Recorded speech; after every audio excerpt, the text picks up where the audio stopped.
جب میں چھوٹا تھا تو ہم ایک چھوٹے سے گھر میں رہتے تھے جس میں بس ایک ہی کمرہ تھا۔ رات کو اس کمرے میں میرے والد، میری والدہ اور میں تینوں اکٹھے سو جاتے تھے۔ جب میں کھانستا یا کوئی ڈرونا خواب دیکھ لیتا تو میری ماں اور والد جلدی سے اٹھ کر پوچھتے، کیا ہوا بیٹا، تم کو کیا تکلیف ہے؟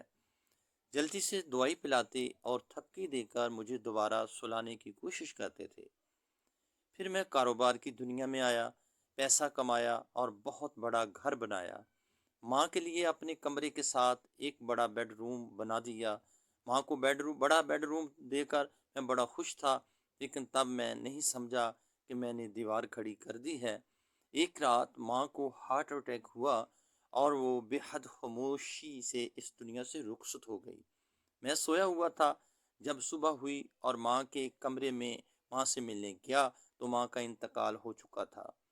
دیوار کے اس پار ماں بہت کھانسی ہوگی، شاید مجھے آوازیں بھی دی ہوں گی، تکلیف کا اظہار بھی کیا ہوگا، لیکن میرے اور ماں کے بیچ دیوار موجود تھی، اس لیے میں کچھ سن نہیں پایا۔ جیسے میری ماں بچپن میں اٹھ کر میرا حال پوچھتی تھی، شاید میں بھی ماں سے پوچھ سکتا تھا اگر ماں کے اور میرے بیڈ روم کے بیچ یہ دیوار نہ ہوتی۔ میری سب سے بڑی غلطی یہ تھی کہ میں نے ماں اور اپنے درمیان دیوار بنائی۔ میں نے پیسے تو کما لیے، لیکن ایک ہی گھر میں الگ الگ دیوار بنا کر میں نے رشتے کھو دیے اور سب سے بڑھ کر ماں کا وجود کھو دیا۔ میں آج بھی سوچتا ہوں کہ اگر ماں اور اپنے کمرے کے بیچ دیوار کھڑی نہ کرتا تو شاید میری ماں آج میرے ساتھ ہوتی۔